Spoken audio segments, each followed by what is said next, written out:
বন্ধুসকল স্বাগতম জনাইছোঁ অল ইনফো উইথ ধ্ৰুৱ চেনেলটোলৈ।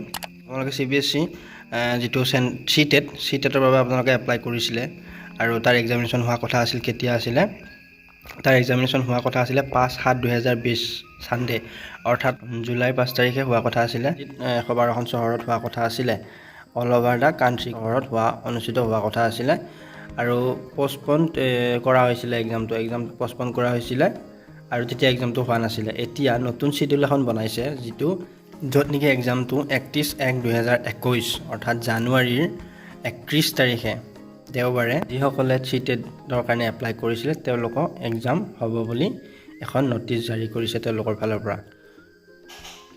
চহৰবিলাক বৃদ্ধি কৰি দিয়া হৈছে 135খনলৈ এতিয়া।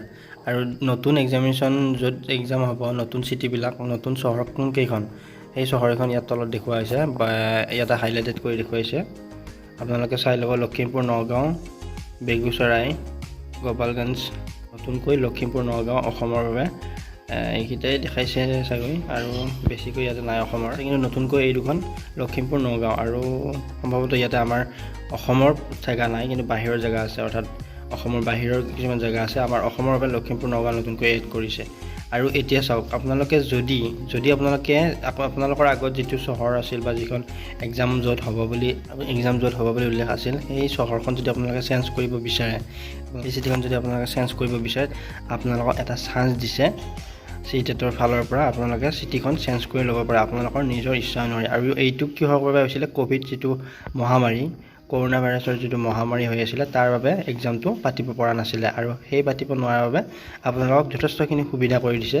আপোনালোকে এক্সাম চহৰখনো পৰীক্ষা যি চহৰত আপোনালোকে দিব বিচাৰে সেই ইচ্ছা অনুসৰি আপোনালোকে ইয়াতে এই ৱেবছাইটটোত www.ctet.nic.in ইয়াত গৈ আপোনালোকে চহৰখন চেঞ্জ কৰি ল'ব পাৰিব বুলি তেওঁলোকে উল্লেখ কৰিছে ইয়াতে। গতিকে ভিডিঅ'টো এইখিনিয়ে।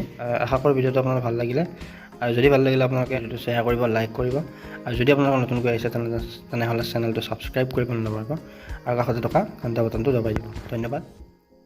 জয় অসম।